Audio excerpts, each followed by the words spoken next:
Pasok yung inyong weight sa WBO welterweight division na kinakailangan. Pero underweight po kayo eh. So what are your plans right now? We've seen you eat. Ano bang purpose nito?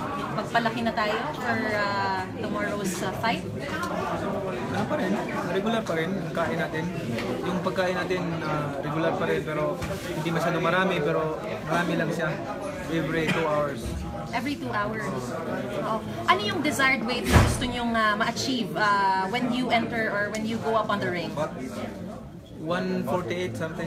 148? 149. Ganun lang. Kasi ang sinasabi ni Vargas, siya daw 154. Is this going to be a disadvantage for you if you will be 154 on the ring tomorrow? It's not it's my advantage because it's good for me because I'm faster than him so I can move quickly because of my I didn't gain weight in that one. Okay, ano yung kailangan para ma-achieve niyo yung hanggang 148 to 149 kasi right now you're just 144.8. So, ano ang mga kailangan talagang kainin para Kain lang. Anong mga kailangan specifically? Yung pagkain ni Manny Pacquiao na Tinola, nilaga, Tinola, nilaga. na manok, oo. Kabab na chicken. nilagang baka, Itlog. itlog, yun, mga sabaw. Kanin, may marami pa bang kanin para Marami pa rin. tsaka liquid. Tubig. Okay, ang tangkad ng kalaban niyo. A lot of people are expressing their yung ano nila, yung concern no about it. Excuse me? Yung pagiging matangkad ng kalaban niyo. Medyo concerned lang yung ibang mga sumusuporta. Hindi naman ito basketball eh. Sa tangkad natin kinukuha yung labanan na ito. Okay. Although that is his advantage, but it depends on him how he uses his advantage.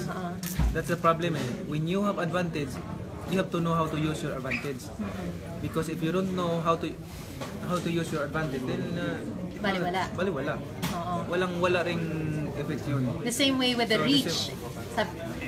Alam naman natin na hindi lang ito ang first time kong lumaban ng mas matangkad sa akin. So, Margarito, De La Hoya, Algieri. So, marami na ako nakalaban ng mga matatangkad. Sabi niya talagang he made sure that he'll be very intelligent. Yung power niya malakas, speed malakas, kaya niyang tapatan yung mga right hooks niyo, yung secret weapon yung left, and he is now very ring savvy. So kaya-kaya niyang tapatan kayo. You know what? I'm very excited for his statement like that because that's what I want. More action in the ring, entertain the people. Gusto ko yan yung mga ganong and I'm hoping that he will do that in the ring because it's my experience before na my opponent always talking about now it's gonna be a good fight, I'm going to be aggressive in the fight, but pagdating sa ring nagbabago yung Kalaban. Action nila. yung statement. Oo.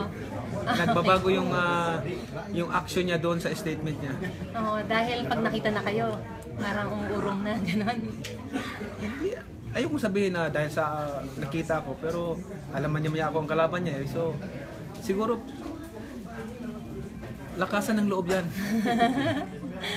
Palakasan ng loob. Okay. Itong boxing, kailangan buo ang loob mo, kailangan matapang ka. Pag hindi buo ang loob mo, then forget about it. Forget boxing. This is going to be a historical fight because this is going to be the first time that you will enter the ring and you will fight as a senator. And sa tingin nyo ba hindi na kayo maaawa pag umakyat sa ring? Kung halimbawa yung iba parang nag-iibang statement. Minsan kayo rin naaawa kayo sa kalaban nyo pag medyo ano na eh. Ngayon ba, you promised an action-packed fight tomorrow. Does this mean na hindi kayo mawawala yung awa kapag nandun na? So that there will be more entertainment? Sabihin ko lang sa iyo, itong laban na to, napaka-importante. Unang-una, first fight ko to na senador ako.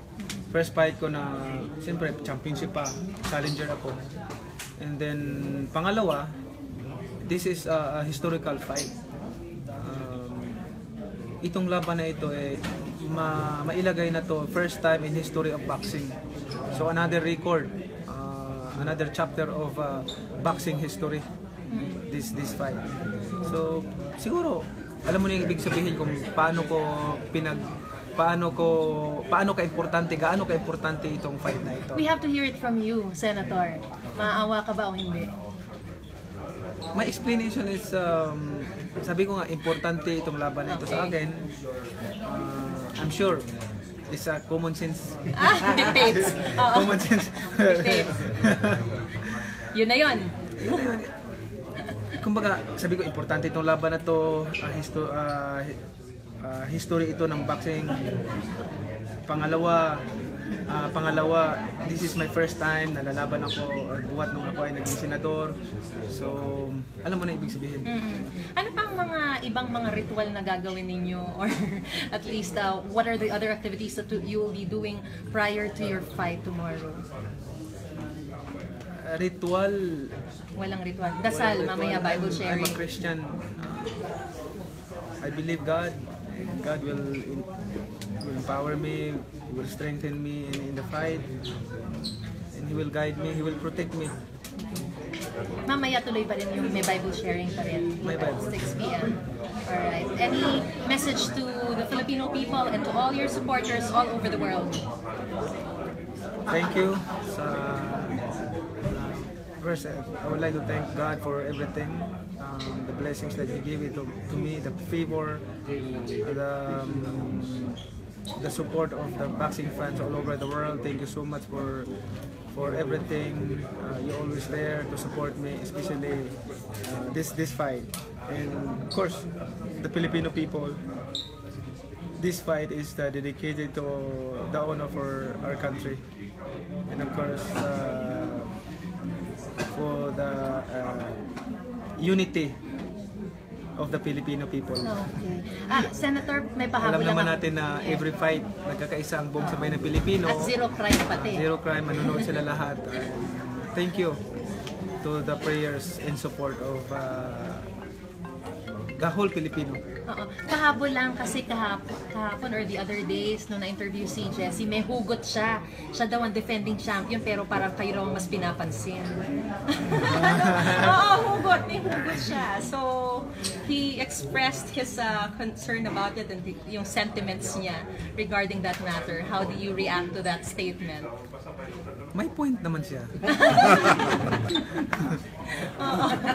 May point. So, Bakit nga ba? parang sa akin is Tanggapin na lang. manifestation lang sa akin doon sa statement niya. He has the right to be called a defending champion, not a title holder.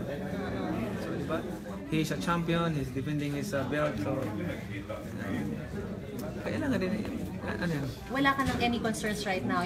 How do you feel exactly right now? You're excited, happy, ecstatic? My feeling right now, I'm excited. I'm not worried about anything. God is good. I'm ready for the battle, mentally, physically, and most important thing is spiritually.